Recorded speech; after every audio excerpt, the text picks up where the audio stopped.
Bismillahirrahmanirrahim. Assalamualaikum warahmatullahi wabarakatuh. Alhamdulillah nahmaduhu wa nasta'inuhu wa nastaghfiruh wa natubu ilayhi wa na'udzu billahi min shururi anfusina wa min sayyiati a'malina. Man yahdihillahu fala mudilla lahu wa man yudlil fala hadiya lahu. والصلاة والسلام على أشرف الأنبياء والمرسلين وعلى آله وصحبه أجمعين. رب اشرح لي صدري ويسر لي أمري واحلل عقدة من لساني يفقه قولي. أما بعد. baik.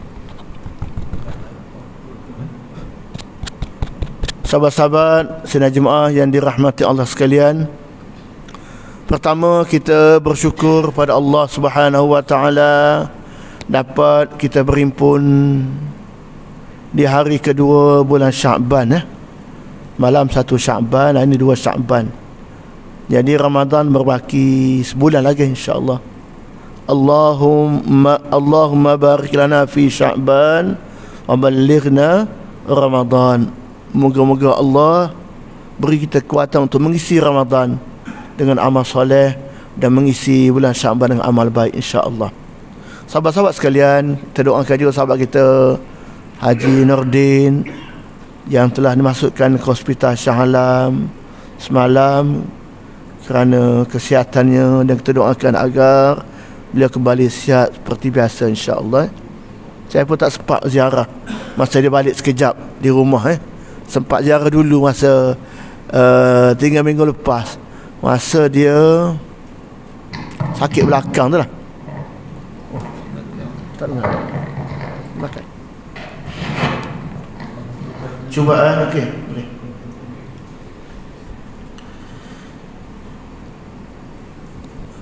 Jadi sahabat-sahabat sekalian, kita bincang pagi ni tentang kelebihan berbuat baik kepada sahabat-sahabat bapa, ibu, kaum kerabat, isteri dan semua orang yang sunat dimuliakan.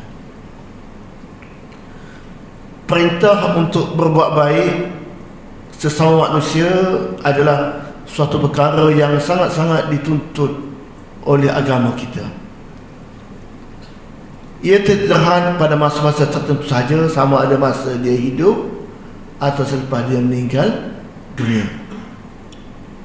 Walau bagaimanapun, Islam meletakkan beberapa golongan manusia yang patut kita dahulukan untuk kita berbaik kepada mereka.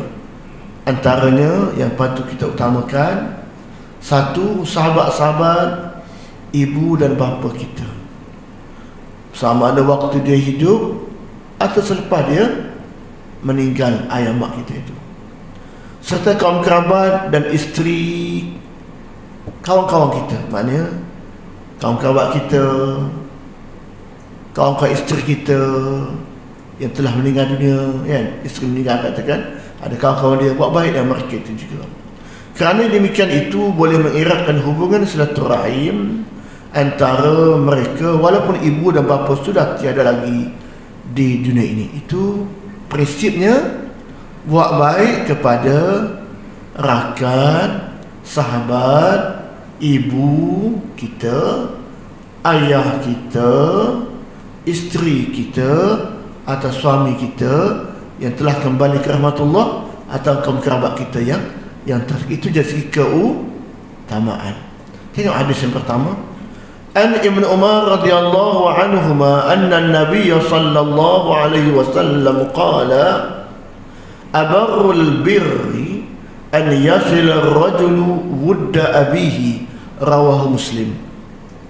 Daripada Ibn Umar radhiyallahu anhuma bahawasanya Nabi sallallahu alaihi wasallam bersabda, kebaikan yang paling sempurna ialah seseorang itu menghubungkan kasih sayang kawan kepada bapanya. Riwayat Imam Muslim. Pengajaran hadis ini ada 3 di sini.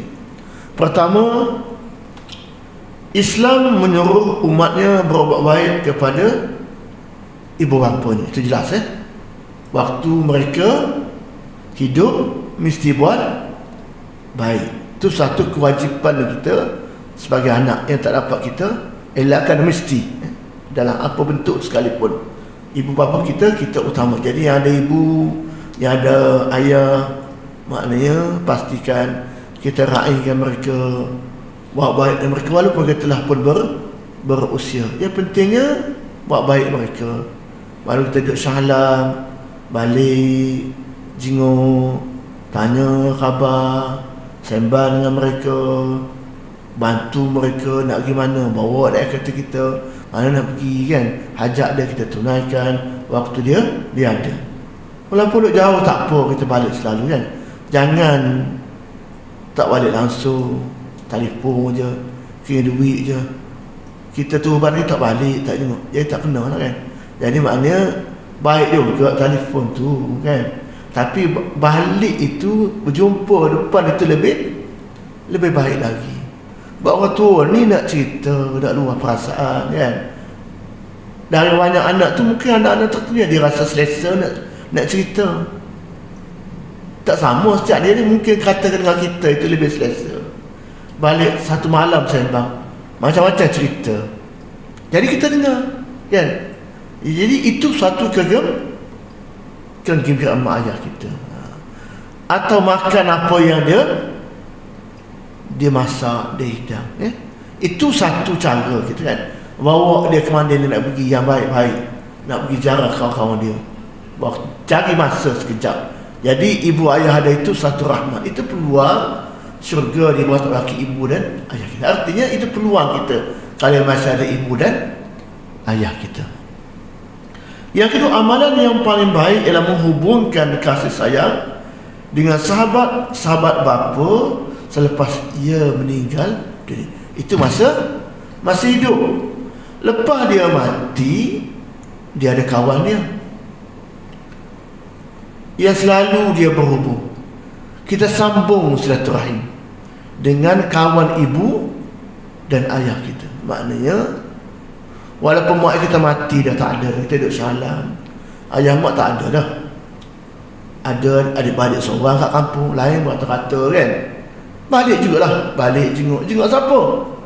Satu jenguk saudara mara kita. Yang kedua, banyak tanya khabar kawan-kawan mak ayah kita. Apa tujuannya? Kita tahu cerita baik mak ayah kita daripada kawan-kawan mak ayah kita. Mungkin baik tak terjadi dengan kita sembang, buat baik, sedekah sekali-sekala, kita balik ke saudara mara yang kawan-kawan mak ayah kita. Kita tahu cerita benda baik yang tak sampai ke kita, sampai ke kawan dia, sampai kita. Yang boleh kita teruskan amal baik. Mungkin dia selalu sedekah apa-apa masa dia, kita tak tahu. Sedekah makanan ke, sedekah plekat ke, sedekah apa-apa kan, kita tak tahu. Tapi tahu dia berkawan mak ayah kita. Jadi dengan kita sambung itu macam buat baik dengan mak ayah kita waktu dia masih hidup. Buat baik dengan rakan-rakan daripada ibu dan ayah kita waktu mereka masih hidup. Jadi ini mesti kita sambung. Sebab itu elok sangatlah ya, kita balik sekali. Kalau boleh bawa anak kita sekali, kenal ni kawan tok dia masa tok masih hidup. Kalau tidak, putus takat kita lah.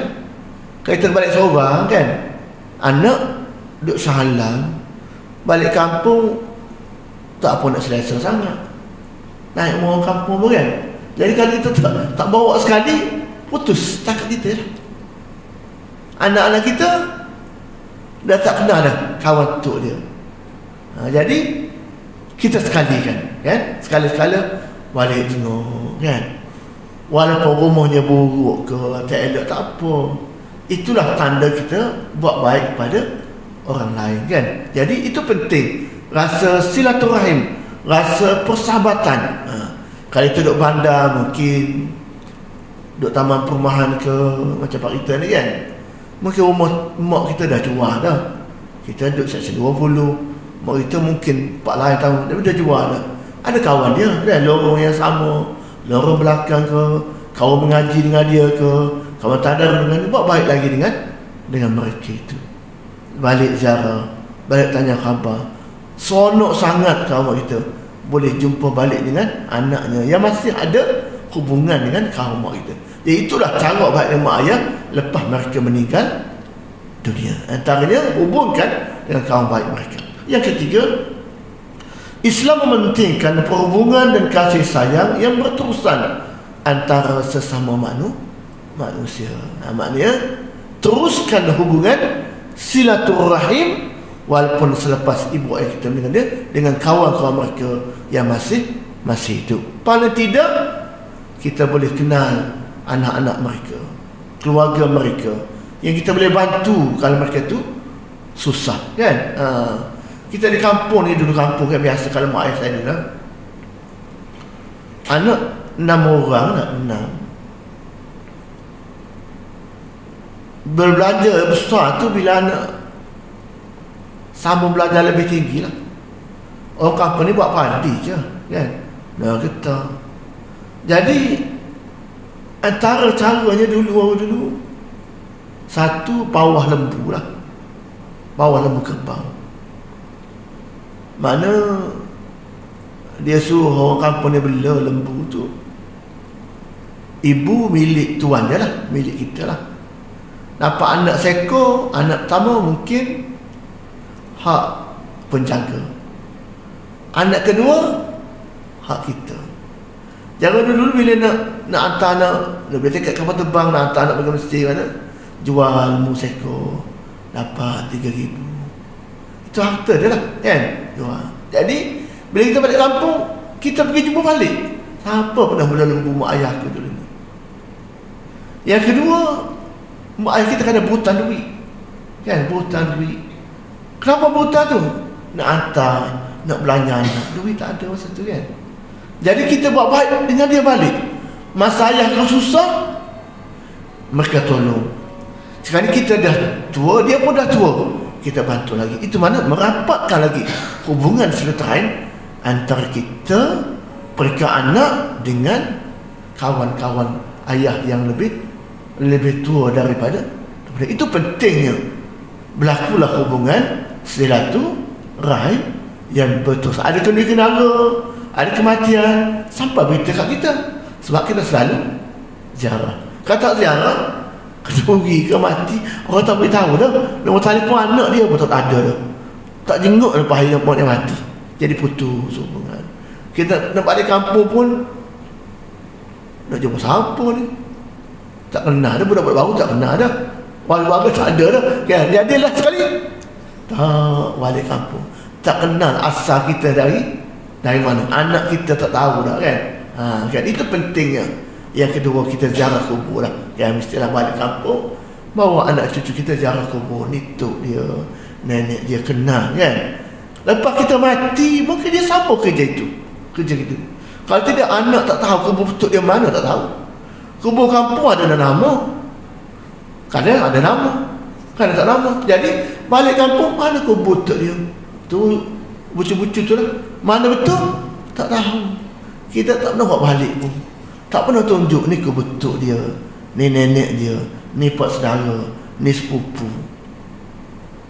Jadi itu peranan kita kan, peranan kita nak menyambung. Sebarulah kita balik kampung, macam ada masyarakat lagi. Sebab kita dulu, walaupun kita di sana, ada orang kenal lagi kita. Sebab apa? Selalu kita berhubung kan. Itu peranan kita dalam konteks nak merapat rahim untuk ibu ayah kita yang telah kembali ke rahmatullah. Itu satu. Ada yang kedua, An Abi Usaid bidhammil hamzah wa fathih sin Malik bin Rabi'ah As-Sa'idi radhiyallahu anhu qala baina nahnu julusun 'inda Rasulillah sallallahu alaihi wasallam idh ja'ahu rajulun min bani Salamah faqala ya Rasulullah hal baqi min birri abawai syai'un abarruma bihi ba'da mautihima faqala na'am as-salatu 'alayhima wal istighfaru lahuma wa infadu ahdihima min ba'dihima waslatur rahim allati la tusal illa bihima wa ikramu sadiqihima. Abu Dawud.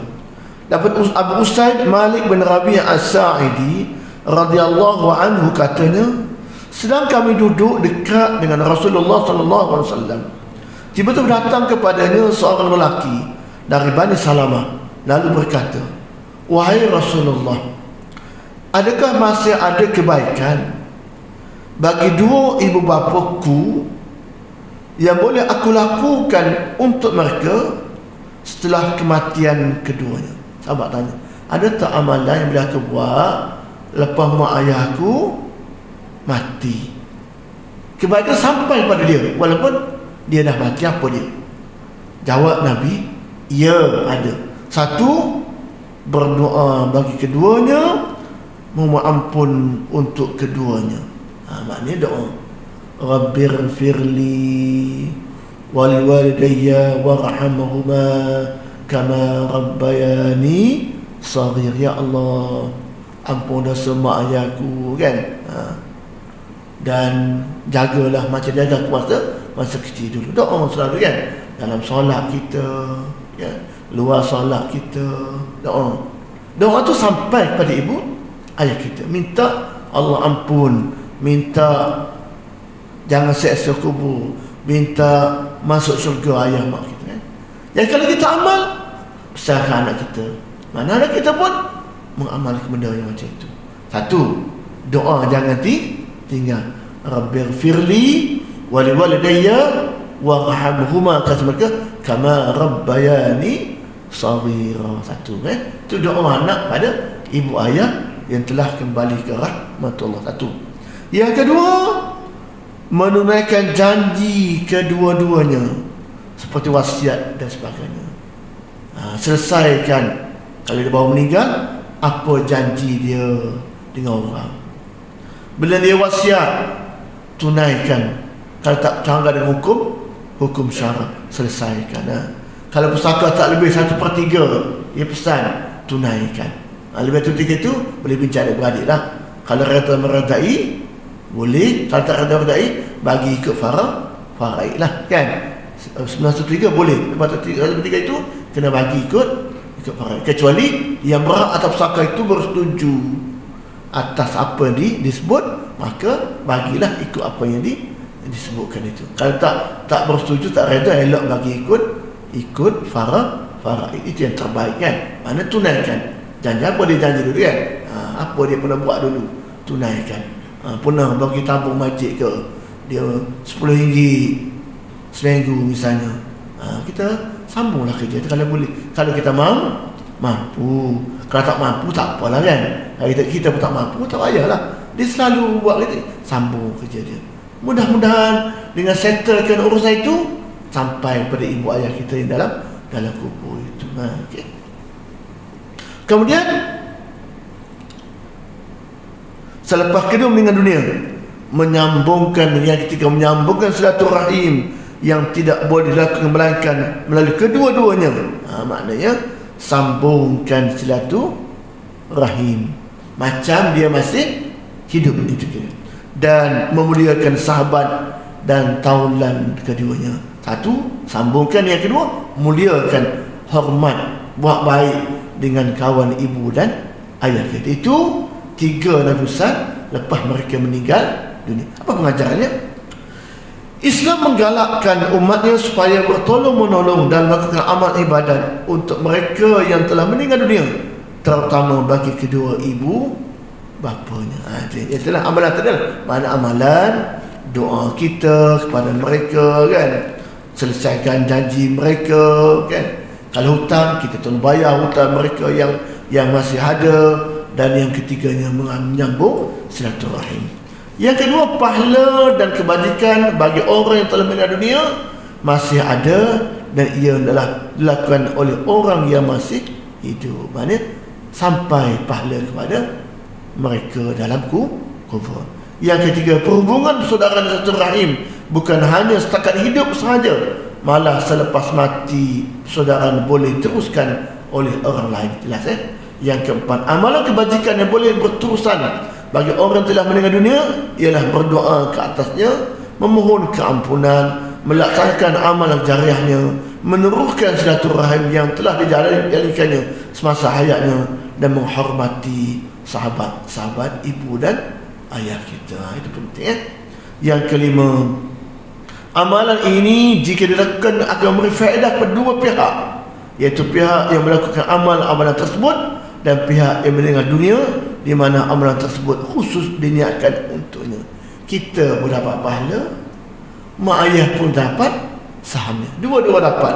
Kita pun tak rugi, mak ayah pun kita tak rugi. Jadi cari masa, cari masa untuk sambung silaturahim. Kalau dia pun kena rugi jauh, ada masa di kampung, balik kan. Kalau kita ada masalah kan, tak ada masa kirim apa-apa kan, sampai ke salam, ada masa elok balik. Bahawa orang berkumpul ni dua masa. Satu berkumpul masa kenduri, berkumpul masa mati. Dua tu orang ada kan. Masalah itu orang tak penuh macam biasa dah. Oh ni ada, oh ni tak ada. Masa kenduri di kampung biasanya saudara lain pun ada kan, kawan mak ayah pun ada. Jadi dapat dua faedah. Satu, kita pun dapat pahala humus silaturahim, ayah mak kita pun dapat. Yang ketiga, boleh sambung dengan orang lain. Yang dua kita utamakan. Satu, jemputkan diri. Yang kedua, mati-mati kan. Jadi kalau itu ada, sampai kita berita itu, dan kita ada masa, ada ruang, cari masa untuk balik walaupun sekejap kan, atau lepas mati ke tak sempat hari mati, balik minggu depan kan, ziarah keluarga dia, tanya khabar mati sebab apa, sakit apa, berapa orang anak, duduk mana ni. Tak tahu dia tempat kita. Saya 20 dah. Jiran dah pun sama, tapi tak tahu anak dia kan. Anak kawan mak kita, alhamdulillah, sambung sini balik kan. Jadi itu sebab kita perlu sambung.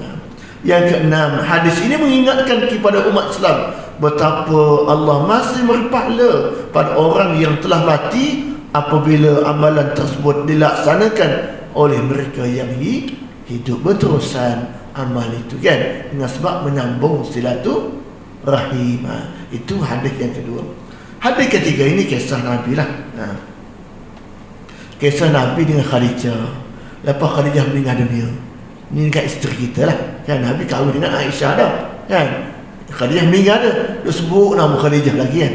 Ceritanya, وعن عائشة رضي الله عنها قالت ما غرت على أحد من نساء النبي صلى الله عليه وسلم ما غرت على خارجة رضي الله عنها وما رأيتها قط ولكن كان يكثر ذكرها وربما ذبح الشاة ثم يقطئها أعضاء ثم يبعثها في صدائق خارجة فربما قلت له كأن لم يكن في الدنيا امرأة إلا خديجة فيقول إنها كانت وكان لي منها ولد متفق عليه. وفي رواية وإن كان لا يذبح الشاة فيهدي في خلائلها ما يسمعهن منها. وفي رواية كان إذا ذبح الشاة يقول أرسلوا بها إلى أصدقاء خديجة. وفي رواية لهما قالت استأذنت هالة بنت خويلد أخت خديجة على رسول الله صلى الله عليه وسلم fa'arafa isti'dhan Khadijah fartaha lidzalika faqala Allahumma halatu binti Khuwailid. Maksudnya daripada Aisyah radhiyallahu anha katanya, aku tidak pernah cemburu pada seseorang pun daripada isteri-isteri Nabi sallallahu alaihi wasallam seperti aku cemburukan Khadijah radhiyallahu anha, sedangkan aku tidak pernah melihatnya. Aisyah kata, aku tak pernah cemburu lah pada mana-mana isteri Nabi kecuali cemburu dekat Khadijah, walaupun aku tak pernah jumpa pun, tak pernah jumpa pun Khadijah kan. Nabi kahwin yang lain lepas Khadijah ni meninggal. Jadi Aisyah kata, aku tak pernah jumpa pun, tapi aku rasa macam cemburu je kat Khadijah kan. Sebab apa tu? Tapi Nabi SAW selalu sebut-sebut nama Khadijah. Depan aku sebut Khadijah. Rupanya perempuan tak boleh kan. Betul. Boleh tanya perempuan lah, kita tak tahu kan. Orang kan. Maknanya dia sebut-sebut mati dah. Ada ni tak layan sangat. Kata kita kan, Nabi tu bukan tak layan lah ya Nabi ni kan, tapi dia sebut nama Khadijah depan Aisyah kan. Gitulah. Kadang-kadang baginda menyembelih kambing, Nabi sembelih kambing, dipotongnya daging, tulang, diberikannya pada sahabat-sahabat Khadijah. Potong tulang, potong daging, serka kawan Khadijah. Aisyah tengok, kenapa lah kan. Ya gitu. Gitulah kan. Biasalah tu sebagai fitrah, sebagai manusia. Oleh sebab itu kadang-kadang aku berkata kepadanya, kepada Nabi sallallahu alaihi wasallam, seolah-olah kat muka bumi ni tak ada orang lain lah, tak ada perempuan lain ke melainkan Khadijah. Itu rasa macam mengeluh lah. Tak ada perempuan lain ke atas dunia ni. Khadijah seorang aja kan. Sembelih kambing, bagi daging kawan Khadijah kan, sebut nama Khadijah, tak ada perempuan lain ke. Selalu kita lihat macam mengeluh kan. Itu fitrah sebagai manusia. Bagi dia jawab, ya memang ada. Aku daripada aku anak pun dapat daripada Khadijah. Orang lain tak dapat anak. Anak-anak sebenarnya Khadijah semua. Masa aku susah pun Khadijah yang bantu waktu di Mekah. Jadi patutlah aku sebut nama dia. Jadi jangan cemburu lah.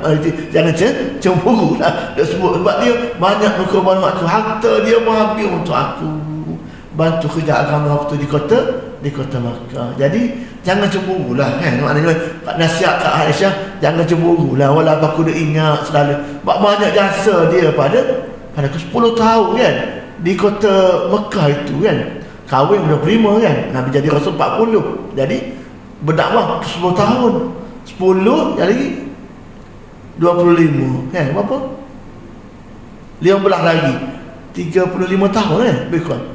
Daripada umur 25 sampai Nabi sekitar di Makkah itu 50, masa 40 kan, sampai 50.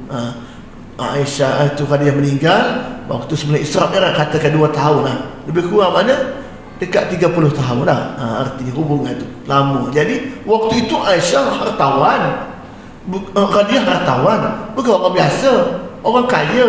Tapi kaya dia banyak bantu perjuangan Islam kan. Itu sebab wa fi riwayatin wa in kana ladha bausyata fayudi fi khilalha ma yasma'unna minha. Dari riwayat lain, jika ia menyembelih kambing maka dihadiahkan kepada sahabat-sahabat Khadijah sekadar murni keperluan mereka. Ingat bagi kami kan. Dalam riwayat lain pula, apabila menyembelih kambing bagi bersabda, hantarkanlah daging pada sahabat Khadijah. Kalau bisa patah, tu hantarlah kat kawan Khadijah ni. Ingat, buat macam Khadijah masih hidup. Dan riwayat lain lagi katanya, Halah binti Khuwailid, saudara Khadijah, telah minta izin untuk masuk ke rumah Rasulullah sallallahu alaihi wasallam. Maka baginda teringat permintaan izin Khadijah semasa-hayatnya, baginda merasa gembira, lapang dada kerana mengingatinya. Maka baginda sadar, ya Allah, Halah binti Khuwailid, adik-adik Khadijah yang datang ziarah Nabi suruh masuk. Artinya itu gambaran buat baik Nabi dengan isterinya Khadijah, walaupun setelah Khadijah meninggal dunia, walaupun depan Aisyah radhiyallahu anha. Maknanya boleh buat baik kan. Itu tanda menyambung kebaikan dengan sahabat-sahabat bekas isteri kita yang telah kembali ke rahmatullah kan. Jadi itu kita lah kan.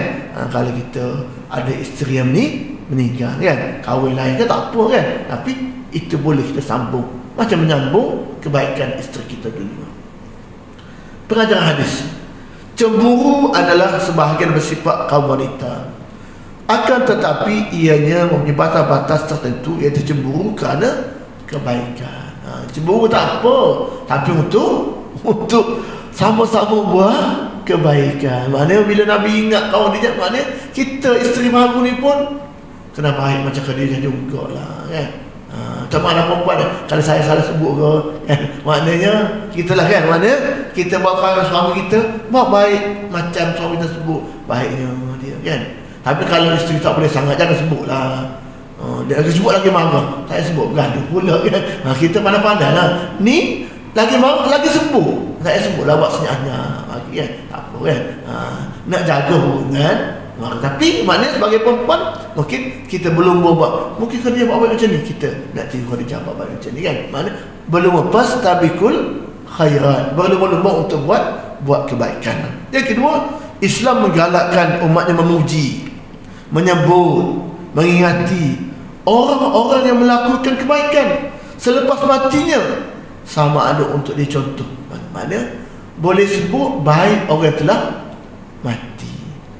Satu, sebut itu maknanya macam ingat kat dia. Yang kedua, sebut itu untuk kita ikut. Untuk kita ikut amalan baik dia, kita ikut. Sebab amalan baik itu orang sebut lepas kita mati kan. Jangan kita niat pula seorang sebut kita buat, jangan kan. Maknanya orang ingat apa yang kita buat selepas mati itu, orang sebut kebaikan. Jadi penting kan. Kebaikan itu kita sebut cerita-cerita kan.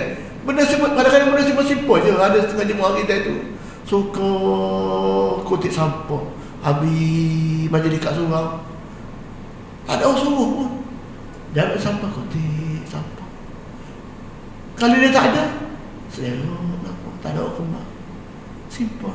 Lepas dia mati, wajib ni baik, ya Allah, kita teruskan kerja dia ni lah kan, kutip sampah. Ataupun suka flash tandas, ada juga lah tanda, masuk tanah cek, dia basuh, cuci. Benda-benda simple yang orang tak nampak. Lepas dia mati, orang sebut. Jadi kalau kata kawan mak ayah kita, mak ayah kita macam tu rupanya, tak tahu, sambung kan, teruskan kan. Ada setengah orang suka letak gayung kat surau dia ke, gayung je kat kolah, sungguh ada kolah kan. Dia tengok pecah gayung, setengahnya beli gayung 3 letak kat kolah, 2-3 bulan gayung baru pula, lain lama pecah dah. Rupanya ada orang beli. Siapa? Orang ni. Lepas mati baru tahu. Kalau fikir benda besar, kita mungkin tak mampu nak buat kan. Benda kecil-kecil pun kita boleh sebut. Sebab tu jangan meremehkan. Walaupun amalan tu kecil nilainya, tapi ada nilai kebaikan. Macam juga dosa, jangan pandang rendah walaupun kecil dosanya. Takut menjadi adat dan budaya. Suka berumpat, umpat kerja kita, nak tinggal berumpat payah. Suka menipu, nak tinggal menipu payah. Menipu tu jadi amalan, nak tinggal payah. Kecil je tapi nak tinggal susah. Amal baik simple je, mudah-mudah je kan. Tapi kalau boleh istiqamah lagi baik. Jadi dengan baik mak ayah kita, baik dengan bekas isteri kita, tahu amal baik bekas isteri kita daripada kawan kita itu. Itulah pentingnya menyambung silaturahim dengan satu, ibu ayah yang telah meninggal. Yang kedua, dengan kawan bekas isteri kita atau kawan suami kita, sebaliknya kan. Jadi dengan sebab itu, kalau suami dia bagi anak lah, buat anak sekali jadi fitnah pula kan. Kan maknanya itulah cara kita nak menyambung silaturahim. Kemudian itu hadis, 3 hadis yang mencerita pada kita tentang pentingnya buat baik dengan orang yang telah meninggal dunia, menandakan kita menyambung silaturahim antara mereka itu. Kita pergi yang kedua. Saya nak cerita sikit pasal kelebihan bulan Sya'ban sebagai penutup ya. Kita dah masuk bulan Sya'ban, apa patut buat di bulan Sya'ban ini?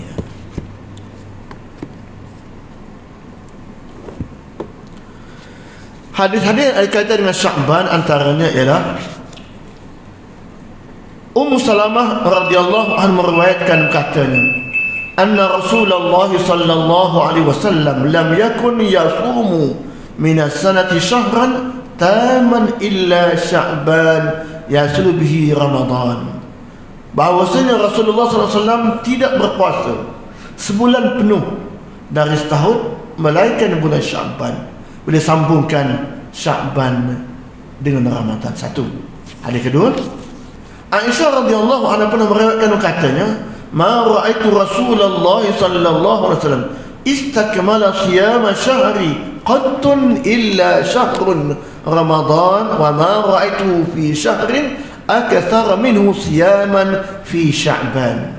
Saya tidak pernah melihat Rasulullah SAW menyempurnakan puasa sebulan sama sekali kecuali di bulan Ramadan, dan saya tidak pernah melihatnya lebih banyak puasa daripada bulan Sya'ban. Dua. Yang ketiga, lam yakun an-nabiy sallallahu alaihi wasallam yasumu akthar min Sya'ban fa innahu kana yasumuhu kulluh. Nabi SAW tidaklah berpuasa lebih banyak daripada bulan Sya'ban, kerana sesungguhnya ia berpuasa sebulan penuh. Ya, hadis berikutnya, qultu ya Rasulullah lam araka tasumu min syahrin min syuhuri ma tasum min Sya'ban. Qala dhalika syahrun yughfalu an-nasu anhu baina Rajab wa Ramadan wa huwa syahrun turfa'u fihi al-a'mal ila rabbil alamin fa uhibbu an yurfa'a 'amali wa ana sha'im. Saya bertanya Rasulullah SAW, ya Rasulullah, saya tidak pernah melihat anda berpuasa dari satu bulan dari bulan-bulan yang lain seperti anda berpuasa dari bulan Sya'ban. Beliau bersabda, itulah bulan yang manusia melupakannya antara bulan Rajab dan Ramadan. Itu bulan yang diangkatkan amalan-amalan kehadrat Allah Ta'ala, Tuhan pendidik semesta alam. Maka aku suka supaya amalanku diangkat di waktu aku sedang berpuasa. Jelas Maknanya satu amalan dari hadis tadi, bila amalan yang baik yang patut kita buat, perbanyakkan puasa sunat di bulan Sya'ban. Kalau biasa puasa sunat Islam kami bila lain, teruskan di bulan Sya'ban. Kalau biasa puasa 3 hari sebulan, teruskan puasa di bulan Sya'ban 3 hari sebulan, kan?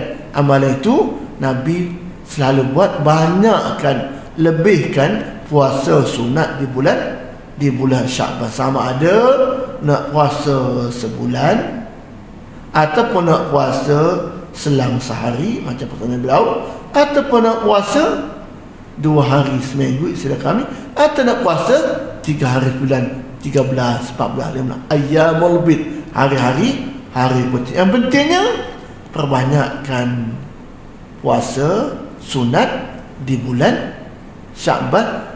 Amalan itu Nabi kita Muhammad melakukan waktu Nabi kita masih hidup. Satu. Yang kedua, kita nak faham di sini, disebut sini dalam ulasan hadisnya. Hadis tadi menunjukkan puasa sunat pada bulan Sya'ban ialah sunnah Rasulullah SAW. Hadis pertama menyatakan bulan yang paling banyak bagi puasa genap sebulan selain bulan Ramadan, bulan Sya'ban. Dan pernah puasa penuh, kan? Kemudian bagian yang menyambung pada Ramadan, ini menunjukkan kelebihan bulan Sya'ban besar mengikut sunnah Rasulullah SAW. Dalam kitab Fathul Bari menyatakan maksud Rasulullah SAW berpuasa pada satu ketika penuh sebulan bulan Sya'ban, dan ketika lain puasa sebahagian besar darinya adalah bagi menghilangkan salah tangkapan bahawa berpuasa bulan Sya'ban tidak difardukan, tidak seperti Nabi buat sekali ni buat puasa sebulan, tahunan dia puasa 3 hari, tahunan dia puasa sikit, kan? Banyaklah daripada biasa, untuk tidak menyatakan Sya'ban macam Ramadan wajib, kan? Sebulan. Lepas tu Nabi tak buat tiap-tiap tahun sebulan puasa bulan Sya'ban, untuk mengelakkan tanggapan mengatakan macam wajib macam Ramadan. Tidak, tapi sunat perbanyakkan amalan puasa di bulan Sya'ban sebagai persiapan untuk menyambut bulan Ramadan Al-Mubarak. Cuma orang jarang puasa, tiba-tiba puasa lepas 12 Sya'ban. Itu lain. Kan? Dia bukan haram. Kan? Kita jangan puasa, tiba-tiba rajin pula lepas 12 Sya'ban. Jadi kalau nak suruh rajin 12 Sya'ban, kena start awal Sya'ban. Dia tak kata haram lepas 12 Sya'ban. Kan? Tapi maknanya sebaik-baik kita mulakan sebelum 15 Sya'ban dah start puasa dah. Jadi lepas tu boleh teruskan. Jadi kalau nak start daripada masa itu, bukan menjadi amalan sunnah Nabi, kan? Jadi nak banyak start ni minggu pertama, kan? Isnin ni kita pakat puasa, Khamis ni pakat puasa, kan? Kalau qada habiskan, qada niat qada dulu, niat qada, kan? Mudah dapat sunat juga, kan? Yang tak habis lagi qada tu niat tak lama dah ni 27 hari 20 hari, kan? Habiskan qada, kan? Maknanya settlekan yang wajib. Ini peluang untuk selesaikan di bulan Sya'ban ini. Jadi itu patut kita laksanakan. Ataupun kalau selain puasa, selesaikan fidyah lah. Ini tak lama dah ni, kan? Kata fidyah puasa tak habis lagi bayar. Dah tahun lepas terlanggar tahu, kan? Tak qada habis. Qada kena qada jika mampu. Dah tak mampu soal lain. Ni kita mampu puasa, cuma tak terpuasa tahun lepas, kan? Puasa sekarang, tapi fidyah kena bayar kalau dah terlanggar setahun. Kan? Kalau yang sama tak apa, Ramadan ni puasa saja, kan? Tapi masuk Ramadan bulan 4 nanti tak puasa, tak habis lagi puasa Ramadan lepas. Lepas Ramadan tu kena qada, hari tak puasa kena bayar fidyah. Jadi kalau ada tak bayar fidyah, selesaikan fidyah sekarang. Ataupun fidyah dengan sebab memang tak mampu dah, memang katakan ayah kita sakit, memang tak boleh puasa dah lah, tak boleh puasa dah, kan?